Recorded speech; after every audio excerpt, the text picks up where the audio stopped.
going to help you understand the procedures in our office.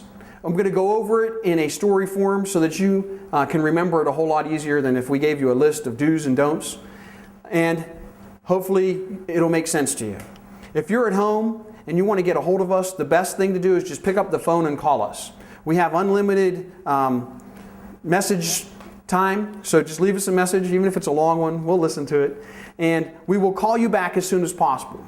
This is real important if you're at home on like a Friday evening and you say, you know what, I want to call first thing on Monday morning. You know what happens on Monday is things start happening and you forget about it. And next thing you know, it's like 5:45 and we close at 6 o'clock and you pick up the phone. You're like, can I come in right now? And Rebecca says, well, how far away are you? And if you're saying, well, I'm 45 minutes away, she'll tell you, I have to go feed my cats. So you'll have to come in tomorrow. So please call us over the weekend. We'll get back to you as soon as possible. And like I said, we check our messages regularly, and then you'll have all day to choose from. It's a whole lot easier that way. Now, when you have an appointment, we ask that you show up. We have the most lenient policy I have ever heard of. When, say for instance, you had a 10 o'clock appointment, if you're not here by 10:01, this nasty little red X comes up next to your name. It doesn't look very good. And we get tired of looking at it after about 15 minutes. We'll pick up the phone and call you, see if everything's okay. Did you forget about us? It's not that big of a deal. All we have to do is hear from you before it's time for us to go home at the end of the day. As long as we hear from you, we can easily change that red X. Now, if we don't hear from you, that red X gets burned into the hard drive, and at that point we consider it a no-show. Your first no-show really isn't that big of a deal. What we do is we leave you a message on your answering machine, send you a little letter in the mail, says please try not to let this happen again. The second no-show, we repeat the process. The third no-show, when we're repeating that process, the letter in the mail is a bill. Again, it's the most lenient policy I've ever seen, and we ask that you don't take advantage of it. And it's more of a courtesy to the fellow people that come here, so that once we know how many people we can see in a time frame, we try to honor the fact that your time is precious to you, just like ours is precious to us. So we'll tell you, we can't see you in that time frame, we're already booked. And we'll try to give you another time. If you can't make it during one of those times, and then somebody doesn't show up, then you're out there suffering needlessly, and we don't want that to happen. So again, it's more of a courtesy to the other people that come here. Now, when you do show up, we ask that you sign in. It does a couple of things for us. One, it puts you in front of our window, because when we made the office, we overlooked the fact that the door is right in front of a solid wall, so we don't always see you coming in.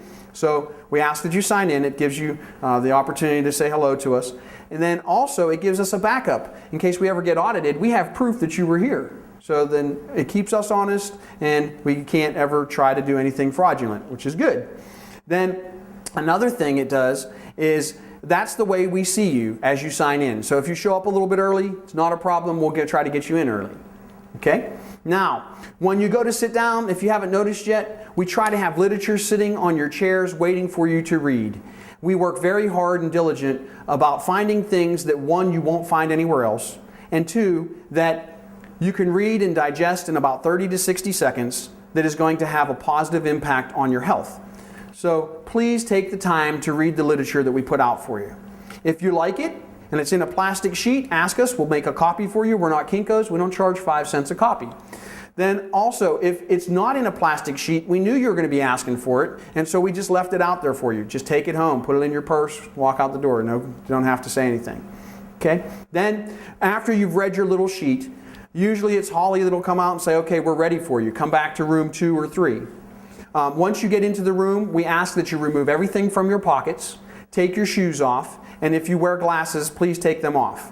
That will not only help you get a more comfortable adjustment, but it'll help the leg checks that I do be more accurate and help you get the best adjustment possible.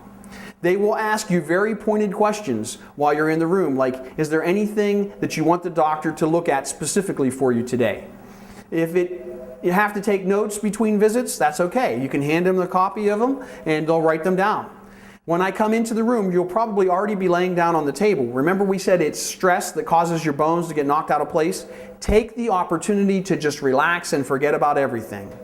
And when I come back into the room, I will read back to you everything that they wrote down. And a lot of people get upset with me. They say, go out of the room, I didn't have a chance for my nap yet. So that's okay. I try to take care of everybody that comes here as if they're a member of one of my families. Or family, I only have one. And I will adjust you as best I possibly can. I'll read back to you everything that was on that piece of paper. If they forgot to write something down or you forgot to tell them something, I'll look at all those areas very extensively on your visit. I know over 375 different ways to find out where bones are out of place. If I did every one of those tests on every person that came here, you'd be here for like 2 hours every visit, and I couldn't get anybody to show up because nobody has that kind of time. So when I'm done giving you the best adjustment I can, I'll bring you up off the table. I'll tell you when I want to see you again. It's a guesstimate on how long I think you're going to hold your adjustment based on the thousands of people that I've taken care of before you. But I do not have a crystal ball. I can't tell you that, you know what, tomorrow you're probably going to trip over that curb that you don't look at very frequently, and you're probably going to need to come back in. So if I say I want to see you in 2 weeks, but I overlook something like that, please pick up the phone and call us. We'll get you in sooner. If for any reason you get amnesia between the adjusting room and the front desk, I wrote down when I wanted to see you on your chart, and Rebecca will say, well, I know you don't remember, but he wrote down right here, we want to see you in 3 weeks. Okay, now when you're at the desk, that's when she's going to collect for your time